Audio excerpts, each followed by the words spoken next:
Në landfillin e Maliqit janë vendosur së fundmi panele fotovoltaike, një investim ky i rëndësishëm që shënon një hap të ri drejt eficiencës energjike dhe përdorimit të burimeve të rinovueshme.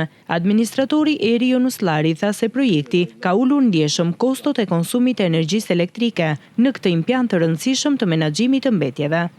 Aktualisht landfilli nuk paguan me fare energji. E ka të gjithën me burimet e paneleve diellore. Sa ka qenë konsumi më parë, para se të vendoseshin? E thënë në euro, diku në 2.500 dhe 3.000 euro në muaj.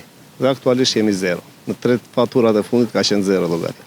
Vendosja e paneleve në landfillin e Maliqit konsiderohet një praktik moderne që ndjek modelet më të avancuara europiane për të kombinuar menaxhimin e mbetjeve me prodhimin e energjisë rinovueshme. Ky landfill është objekti kryesor i menaxhimit të mbetjeve për gjithë qarkun e Korçës, duke u shërbyer 6 bashkive që administrojnë së bashku. Aktualisht në landfill depozitohen rreth 45.000 tonë mbetje në vit.